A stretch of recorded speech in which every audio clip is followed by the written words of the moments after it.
Di tanah subur yang diapit oleh hamparan sawah dan aliran air tenang, berdirilah sebuah desa tua yang menyimpan kisah panjang. Desa Keben, Kecamatan Turi, Kabupaten Lamongan.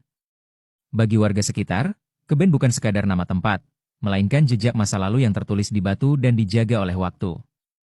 Di belakang balai desa, tepat di tepi Telogo Watu, sebuah telaga kecil yang tenang, ditemukan batu besar bertuliskan aksara kuno. Batu itu dikenal sebagai Prasasti Keben. Menurut catatan para ahli, prasasti ini sudah disebut-sebut sejak zaman kolonial Belanda, sekitar tahun 1891 hingga 1907. Artinya, tanah Keben sudah dikenal dan tercatat lebih dari seabad lamanya. Tulisan di batu itu belum sepenuhnya terbaca, namun para arkeolog memperkirakan prasasti tersebut berisi penetapan tanah sima, semacam tanah perdikan pada masa kerajaan. Bukti lain juga ditemukan, batu bata merah besar di sekitar telaga, pertanda pernah ada bangunan penting di masa silam.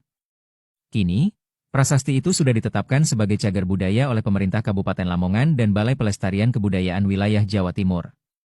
Warga Keben hari ini hidup berdampingan dengan sejarahnya. Sawah, telaga, dan balai desa bukan hanya tempat beraktivitas, tapi juga saksi bisu dari masa lalu yang masih bernafas di tanah ini. Namun, kisah Keben belum selesai. Masih banyak yang perlu digali.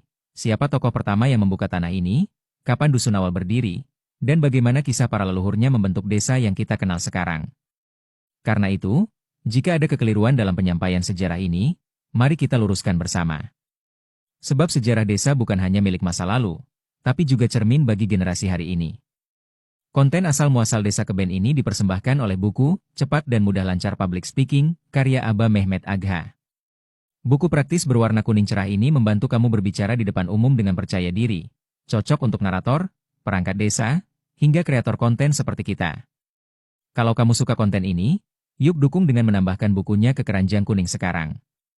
Karena setiap kata yang tersampaikan dengan lancar, adalah bagian dari sejarah yang hidup kembali.